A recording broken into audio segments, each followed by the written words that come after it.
Hello, I'm Hal Ottaway with the Wichita Postcard Club, and it's time once again for another postcard of the week. And this week, I have kind of a novelty card. This is a bifold, one piece of paper, one folded in two, and the seam down the middle.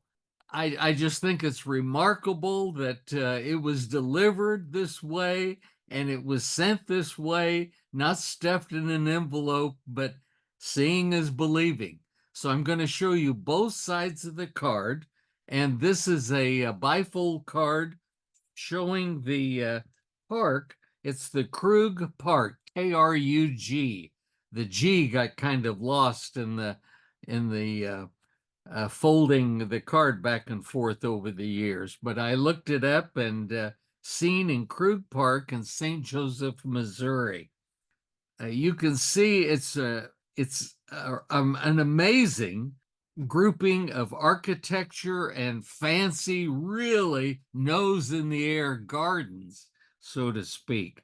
Lots of different species and things for people to walk around in those pre-television days and enjoy the outdoors and to see all of these pretty flowers and plants from who knows where they were from.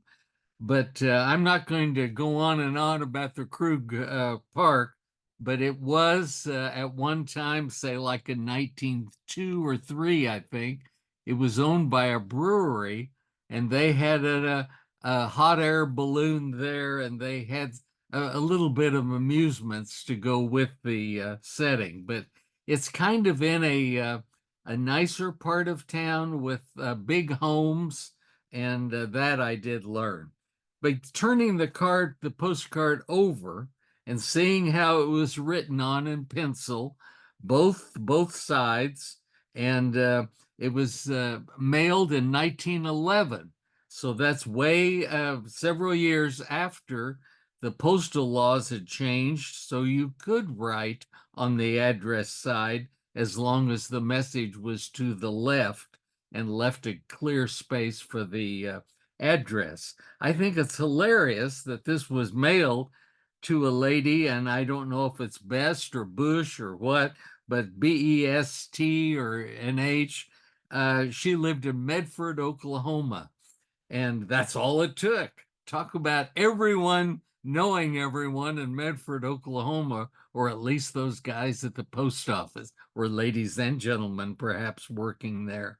But she must have received it and kept it for a long time, and then who knows how it filtered down to my desk. But I purchased it a couple of weeks ago and thought it would be something a little bit unusual to show on Postcard of the Week. This is a bifold card. In the future, I'll show you a trifold card.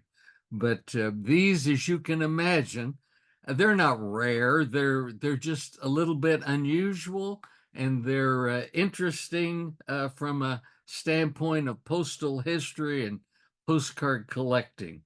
And it's the image, after all, that mostly the postcard collectors are interested in. But all the time, I see more interest in the other side of the card, the message side. People are starting to talk about that more. We've known for years about the collecting postal history, the postal cancellations and so forth, but now that we're becoming a little more interested in the message and what was said, and if there are any ties that we can fit together and make it even more interesting and fun. Well, that's it for this week, and I'll see you next week with another postcard of the week. Thank you.